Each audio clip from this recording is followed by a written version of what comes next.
Hey guys, welcome back to another episode. My name is Mobby, and today I'm going to give you my first impressions, thoughts, and a review of Timespinners. Okay, let's drop the first impressions. I beat the whole game. And all the footage I'm showing you today is coming straight from the Twitch channel. So please come on Livestream, follow it, and also I'm uploading the series on YouTube in many parts. It took me about 9 parts of around 50 to an hour long each.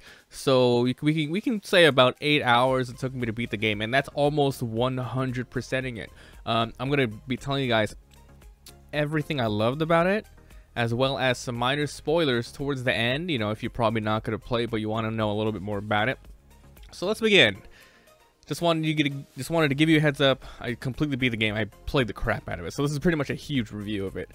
Okay, so I have some quick notes about this thingy. First of all, this game is a huge love letter to Castlevania and Symphony of the Night. Playing the game, I mean, there are just so many close things about it. The way the game plays, the way it looks, the way it feels, everything is very Symphony of the Night, Metroidvania, and that is not a bad thing at all. This pretty much is a modern version of Symphony of the Night, and I did not know about this going in, because I was just looking for some new games to play, you know, while picking this one up. I saw that, you know, in the pictures, this was a 2D platformer, and it said Metroidvania on it. I was like, oh, very cool, I'll go and play it. I did not think I would love it this much, guys. Like I said, I almost 100% completed it, so I really loved the game. Let's talk about the story really quick. So as soon as the game starts, this is the first like 5 minutes of the game. You start off in a village. You are a girl named Lunais, or Lunai, I'm not sure how to pronounce it, L-U-N-A-I-S, and you are part of the clan who pretty much trains up these sort of elite type of special agents called Timespinners. They pretty much go back in time to fix things, but the bad part is that if you go back in time and you fix whatever you gotta do, you are pretty much erased from history. So you are the newest in a line of Timespinners. Something goes wrong and this big old monster guy kills your mother, and you get sent back in time, and the time spinner breaks and you have to figure out where you are and all that stuff. So that's pretty much the premise of the story. And then throughout the whole game, you are learning about the histories, and you are trying to figure out what's wrong, and you just go through all of them, defeating lots of bosses and enemies and gathering side quests and a lot of stuff like that. So it's pretty expansive already for a 2D, you know, platformer type of thing. Let's talk about the gameplay. You are going to be jumping, shooting, melee attacking, collecting stuff throughout the whole game. Your special powers in this game derive from the 2 different types of equipment, 2 different weapons that you could put on. You could put on a main orb and a secondary orb. Throughout the game, you're going to be collecting so many different types of orbs, such as a fire orb, which shoots fire, burns enemies, DPS over time.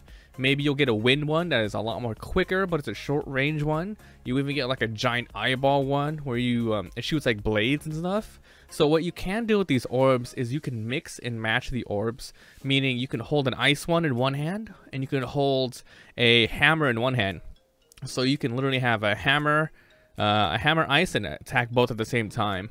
When I was playing it though, I found it a lot more themey to put 2, because you can grab 2 hammers and put them together, so you have a quick 3-hit combo attack. So that's your main. So it's very customizable with the way that you approach your offensive capabilities. It's so sick. Like, you're gonna find your favorites and you're gonna stick with it. And one thing I really love about the about your weapons that you put on is every time you kill an enemy with whatever orb you put on, you gain experience from that weapon. So if your favorite weapon is the plasma beam, which homes in on enemies but is weak, which was my favorite, I used it throughout maybe the last 25% of the game. I strictly used just that, and then I kept using it and started leveling up. So we got stronger and all that stuff. So you have your basic attacks, and then also, just like with the elements that you put on, you also get some special attacks. Like for that plasma attack, you do like a giant Kamehameha, And once again, it levels off the different color scaling, so you can still mix and match. So you can use red plasma, and then you can put on like a blue ice if you want.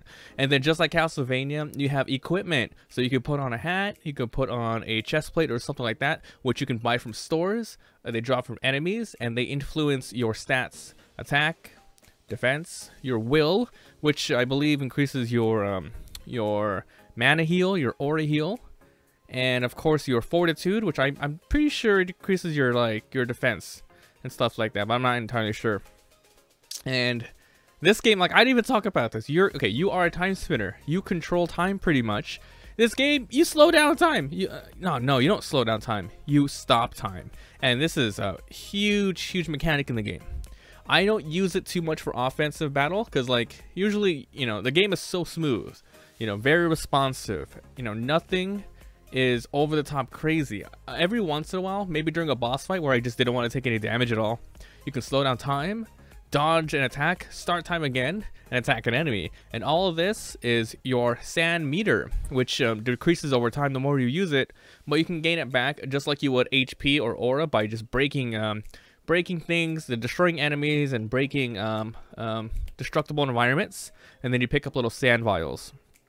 Your max HP, your aura, which is like your magic power, and your sand energy, those are all upgradable either by just leveling up by destroying enemies, because just like Symphony of the Night, you level up by killing enemies, you get experience, but you can also find upgrades in the world that increase your maximum HP, your aura, and your sand just by exploring the game. So the game does a really good job at incentivizing you finding secrets, like breaking a wall, going high up in the air that you wouldn't think of getting. For instance, there was a part where I couldn't reach a high point. Like, no matter what I do, you just can't jump up there, because at the time you only have a single jump. So what I did was I stopped time, I jumped on an enemy, and then I jumped again, because when time stops, you have a very limited time. You are immune to pretty much almost everything, and you can jump on enemies and sometimes projectiles. So if you're crafty enough, you can get some upgrades very early. So that's pretty much that. Lots of side quests. Usually it's fetch quests where you have to kill an enemy and hopefully they drop an item for you, or just defeat an enemy. You have to go get some information and kill a certain amount of enemies and stuff like that. So that's cool. A little bit into the game, you are going to come to a village. Oh my god, I have to talk about the huge mechanic of the game. This isn't really a spoiler like it is maybe if you played Symphony of the Night, which is, what do you do after you beat like halfway through Symphony of the Night? What happens? The game's like, what, 20 years old? It's like more than 20, right? 1998, 1999 this game came out. Not this game, Symphony of the Night. I don't remember. It's a PS1 game. So pretty much you go through Dracula's castle in Symphony of the Night, and after 50% of the game it flips. It's an upside down castle. So this game kind of does that, but instead of flipping the whole map, you go back into this. There is a fast travel system, so you can go back and forth whenever you want, and you can travel to all areas that you have been in the past and the future. And in some of the story events, you have to do some stuff in the past, which makes it so you can progress in the future, etc. So you're gonna get used to a map in the past, and then you're gonna go in the future and you're gonna be like, I've been here before, hold on, there's a secret passage here. These enemies in the past have now changed in the future. Like there's a bunch of bird enemies in the past because it's like more nature-ish. In the future, it's very technological, and they become like giant tank birds. It's actually pretty amazing. There's also an upgrade system in the game. Whenever you get a new special orb that you find in the game, you can go talk to your alchemist buddy, and he could pretty much make new different types of passive items and stuff like that. Because I'd even mention as well, you have your 2 attack orbs, you have your special orb, and then you have a passive orb, which is even way more customizable for offensive and defensive. I'm gonna give you an example. They give you at the beginning of the game. When you start the game, you get blue orbs, which is basically, have you seen a Manat from Street Fighter? You're basically Manat. You're like shooting the balls forward to do damage. And then you're gonna get a green orb, which is called a blade orb. Now, if you purchase the blade orb's passive ability and you equip it with your blue orbs, I know this is a lot to like to think about, but I'm showing a lot of gameplay. Hopefully you can see what I'm talking about. But you can modify the orbs. So instead of just shooting a regular orb, you can have permanent spinning blades around the orb to do even more DPS. And if you switch that green passive with the red passive, you burn enemies instead. So it's very customizable and changeable like that. So the gameplay is perfect. It's amazing. I love the game so much. Let's get rid of the gameplay and talk about graphics now. Graphics. It reminds me of Super Nintendo graphics. Really much. And like I said, highly inspired by Castlevania. There's a lot of areas in the game which is its own. But then once you get into like the later portions of the game, it's like I just jumped in a Symphony of the Night. You're going to be in like giant castles and stuff like that. And it's insane. Even the audio. The audio. It's Castlevania-ish. It's like very Castlevania Symphony of the Night. I can't stress that enough. The game is extremely expired, and that's not a bad thing. And I want to talk about really quick. I was streaming this game. Some guy came in, and he really hated on the game. He was like, this game is just a copy, blah, blah, blah. You know, I hate it so much. And then I didn't really argue with him because he came in here. He didn't say hi or anything. He came in and just started complaining about the game. So I didn't want to, like, defend the game because this guy wasn't going to listen. So I wanted to take his opinion. But honestly, he wasn't doing a good job at telling me why this game can't exist. This love letter to one of the best games of all time cannot exist. It's not like they copy and pasted like everything. This is just a huge inspired game, and some people just can't understand that games just, you know, like League of Legends and Dota, or, you know, Smite, like PUBG and Fortnite. They're just games that exist that have similar mechanics. So that was really weird.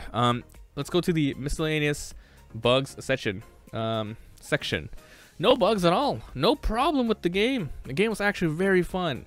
And with most games, most games that come out today, if you tend to 100% them, or at least try to, you're gonna play for 10 to 20 hours, maybe even 30 hours.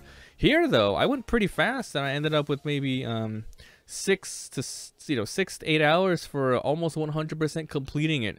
It's just like Symphony of the Night, where you have the same kind of map. So I wanted to complete the whole map.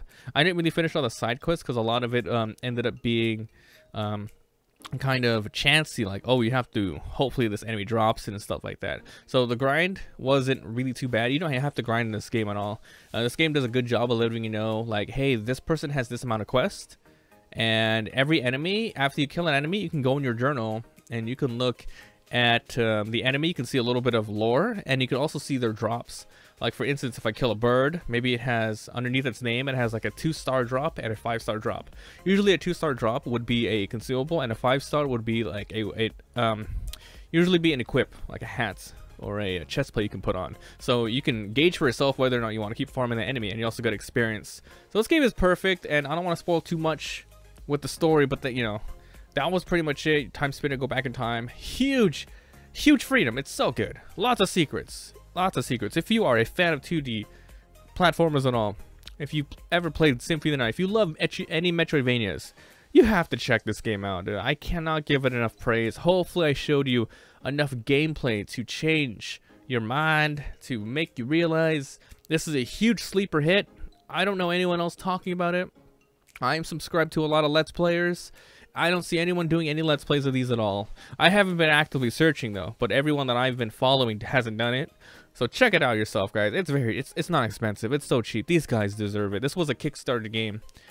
Please get this game. Check it out. Timespinners.